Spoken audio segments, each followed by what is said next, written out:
दान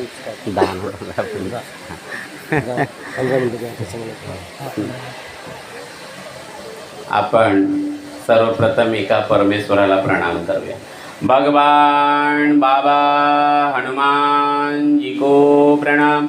महान त्यागी बाबा जुमदेव जी को प्रणाम. परमात्माए भगवत प्राप्ति के लिए निष्काम कर्मयोग परम पूज्य परमात्मा एक सेवक मंडळ वर्धमान नगर नागपूरच्या वतीने बाबांच्या आदेशाप्रमाणे आज बाबांचे सेवक आदरणीय काय नाव भगवानजी वांढरे यांच्या निवासस्थानात नववा हवन कार्य भगवंताचा नववा हवन कार्य पार पडला आणि त्यानिमित्ताने बऱ्याच वेळापासून एका भगवंताची चर्चा बैठक या ठिकाणी सुरू झालेली आहे.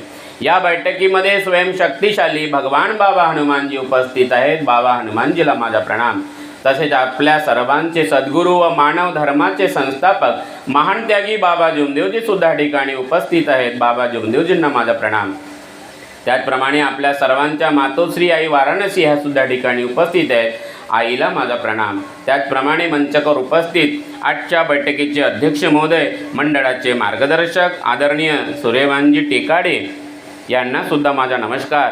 त्याचप्रमाणे मंचकावर उपस्थित मंडळाचे मार्गदर्शक आदरणीय हिरणखेडेजी, आदरणीय सुभाषजी जोगी, आदरणीय बुराडेजी, आदरणीय कठाणेजी, आदरणीय मंडळाचे मार्गदर्शक गद्रेजी, आदरणीय अच्छेवारताई, आदरणीय ज्येष्ठ कार्यकर्ता दामोजी मोहतुरे, आदरणीय मंच या ठिकाणी उपस्थित आदरणीय कडभाऊ, आदरणीय टालेभाऊ, आदरणीय तांडेकर भाऊ आणि उपस्थित आदरणीय मंच सेवक सेविका बालमित्र आपल्या सर्वांना माझा नमस्कार. नमस्कार.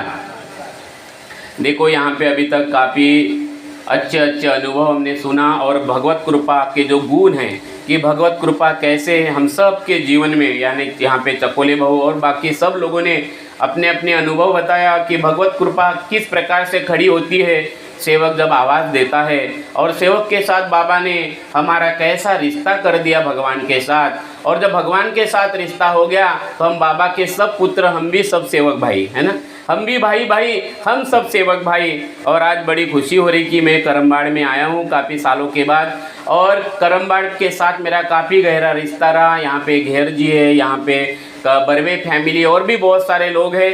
काफ़ी अच्छा रिश्ता रहा. मेरे परिवार की तरह यहाँ पे काफ़ी प्यार और प्रेम और सहयोग मिला, और ऐसा अनुभव. और एक बार अभी मुझे आपसे मिलने का मौका मिला, और बाबा हनुमान जी को बहुत बहुत धन्यवाद. बाबा को धन्यवाद कि कैसा हमारा रिश्ता बाबा आपने हमें बना दिया है ना. कितना अच्छा गहरा रिश्ता.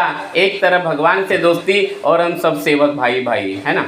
तो एक तरफ सेवक भाई और हम सब रंगी बेरंगी, अलग जाति, अधिक धर्म, अलग अलग पंथ से, लेकिन रिश्तेदारी ऐसी है. आपको भी दुख हो तो बाबा हनुमान जी, मुझे भी परेशानी जीवन में है तो बाबा हनुमान जी, कुछ भी हो जाए आंधी और तूफान सेवक को न रोक पाए. जब बाबा जैसे सद्गुरु सेवक को मिल गए, मरने के सब इरादे जीने के काम आए. जब ओटो पे बाबा हनुमान जी का नाम आए. यहाँ पे जितने भी लोग हैं, यहाँ जितने भी इस मार्ग में लोग आए, इसी एक शब्द ने हमारे जीवन में वैचारिक क्रांति से आज आत्म क्रांति की ओर हम जा रहे हैं. ये रुकने का मार्ग नहीं है, क्योंकि सेवक जो है, ये सेवक एक प्रक्रिया है, निरंतर कार्य करना है. क्योंकि हमारा जो बाबा का जो संदेश है, मानव मंदिर सजाना, हमारा जो गोल है इस मानव धर्म का, धर्म मानव धर्म है, लेकिन मानव मनुष्य बनने का ये कारखाना, निरंतर मनुष्यता निर्माण करने के लिए मरते दम तक मुझे अपने आप में बदलाव करना है. क्या बदलाव करना है? तो बार बार तत्व शब्द नियम, बार बार तत्व शब्द नियम. क्योंकि बाबा जुमदेव जी भगवान का रूप लेके इस धरती पे आए. जब वो स्कूल से आते थे भगवान की प्राप्ति करने के पहले, हनुमान जी का चालीसा पढ़ने के पहले, जब बाबा छोटे थे और जब स्कूल से आते थे तो दरवाजे के फट से उनको अपार शक्ति अंदर में दिखती थी.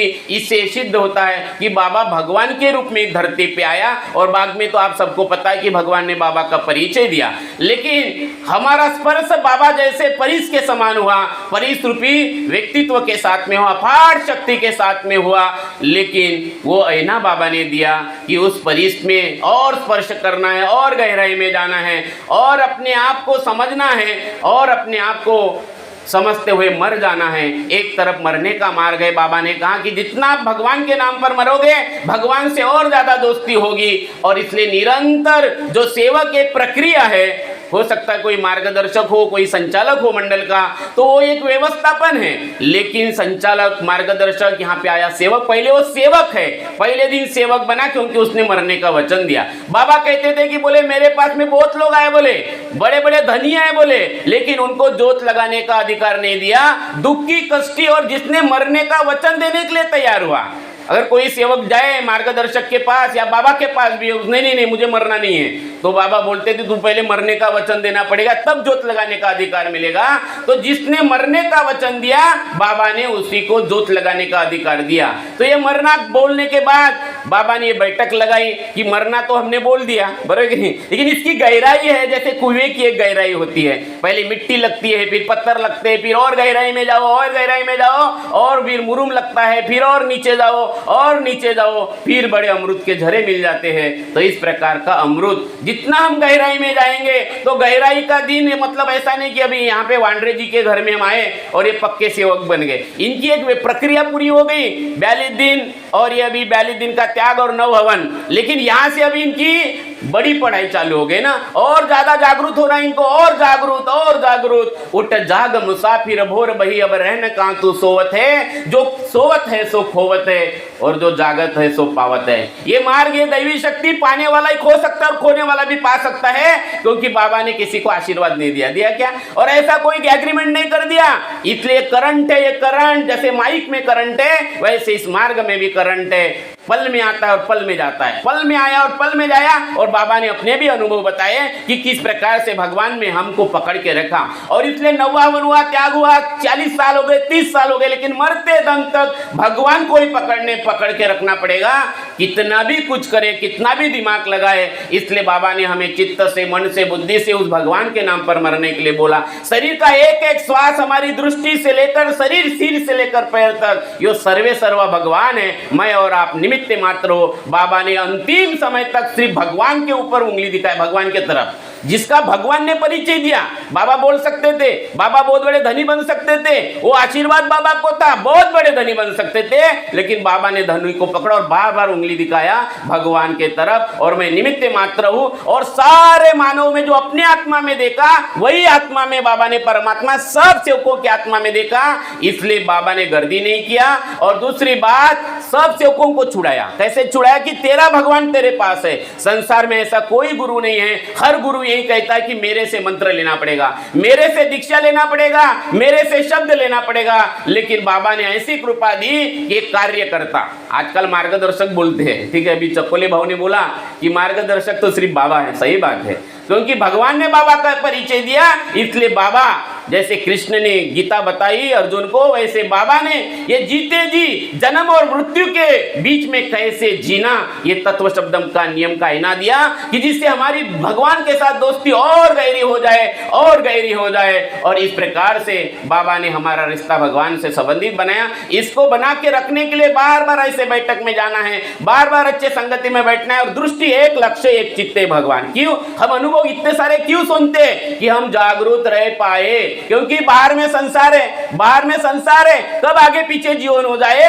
पता ही नहीं चल पाए, नहीं पता ही नहीं चल पाए, और पता चलता भी नहीं। और करंट है, जैसे बटन दबा दिया करंट बंद, बटन दबा दिए प्रकाश, प्रकाश और अंधेरा। और बाबा ने कोई तलवार नहीं दिया, कोई आशीर्वाद भी नहीं दिया, इसलिए जागरूक रहना है। ये हमें सिद्ध बाबा ने किया अपने अनुभव के द्वारा। इसलिए यहाँ गदरी जी कई अनुभव बोलते अपने भजन के द्वारा, वो असारा का अनुभव बताते हैं कि बच्चे ने जब उन्होंने भाई के मुख से शब्द गलत निकला तो कैसा इंपैक्ट आया। तो हमें ये समझना पड़ेगा, ये शब्द भगवान है, ये करंट है, हमें कोई आशीर्वाद नहीं मिला। जैसे हिरण्यकश्यप को आशीर्वाद मिला था भगवान का, तू ना ऊपर मरेगा ना नीचे मरेगा, बोले तू ना अंदर मरेगा ना तू बाहर मरेगा, तू ना दिन को मरेगा ना रात को बोले ना, तरी पर भगवान ने उसका अंत किया। और इस प्रकार से हमें समझना है, ये मौका, ये क्षण, ये पल, जागरूक रहना है, बार बार मरने का जो वचन दिया उस पर टिके रहना है। और ये अद्भुत कृपा हम सबको मिली है, ये हमारा जीवन धन्य हो गया। एक बार आप सभी को धन्यवाद देता हूँ और आप सबको मेरा नमस्कार करता हूँ। धन्यवाद, नमस्कार।